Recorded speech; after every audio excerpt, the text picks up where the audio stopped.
Dear students, आज का हमारा टॉपिक है संविधानवाद की समस्याओं को कैसे हल किया जाए। तो इसमें पॉइंट नंबर 1 है प्रभुसत्तात्मक शक्तियों का होना। अराजकतावाद से बचने के लिए राज्य के पास प्रभुसत्तात्मक शक्तियों का होना अति आवश्यक है। इसका अर्थ है कि राज्य के पास आंतरिक और बाह्य प्रभुसत्ता होनी चाहिए। कोई भी व्यक्ति या संस्था राज्य कानून के ऊपर नहीं होना चाहिए। किसी दूसरे देश या राज्य को आंतरिक मामलों में हस्तक्षेप करने का अधिकार नहीं होना चाहिए। पॉइंट नंबर 2 है वैधता को बनाए रखना। वैधता को संकट नहीं होना चाहिए। सरकार और आर्थिक प्रणाली के प्रति लोगों का विश्वास बनाए रखना चाहिए। जनता ये महसूस करे कि ये उनकी सरकार है और वे किसी भी समस्या का सामना करने के लिए तैयार है। ब्रिटिश राजनीतिक प्रणाली में राजतंत्र के लिए कभी भी गहरा संकट पैदा नहीं हुआ, क्योंकि ब्रिटिश प्रजा की राजतंत्र में गहरी आस्था है। वे इसे किसी भी कीमत पर खोना नहीं चाहते। पॉइंट नंबर 3 है राष्ट्रवाद का होना। संविधानवाद का संकट टालने के लिए यह आवश्यक है कि संविधान में राष्ट्रीय आत्मनिर्णय के सिद्धांत को मान्यता प्रदान की जाए। हम उदाहरण दे सकते हैं कि संवैधानिक राज्य की बनावट को राष्ट्रवाद की उन शक्तियों ने ध्वस्त किया है जिन्होंने अपना सिर उठाया और आखिरकार वे संवैधानिक राज्य की विघटन का कारण बन गई। बांग्लादेश गणराज्य का उभरकर सामने आना इसी तथ्य का ज्वलंत और आधुनिक युग की घटना की मिसाल है।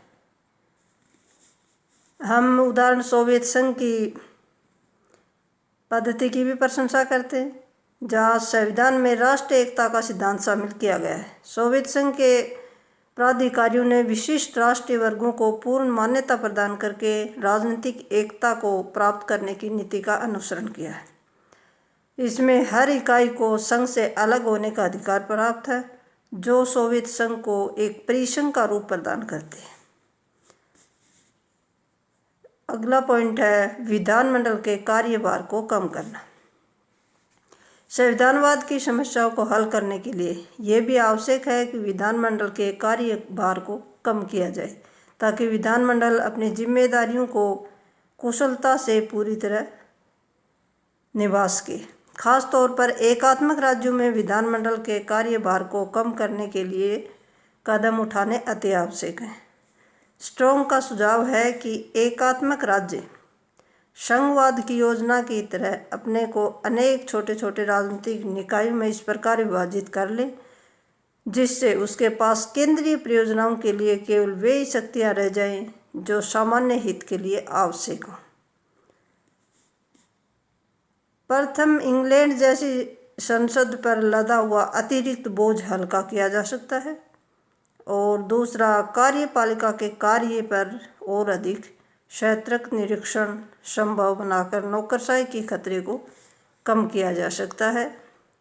नंबर 3 है, ये बात सबसे अधिक महत्वपूर्ण है, राजनीति को रोचक बनाई जा सकती है।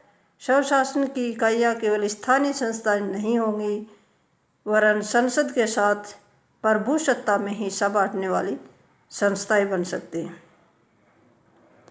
अतः CF स्ट्रोंग ने इस सुझाव से हम बिल्कुल सहमत हैं कि राष्ट्रीय लोकतंत्रात्मक संविधानवाद को जीवित रखता है।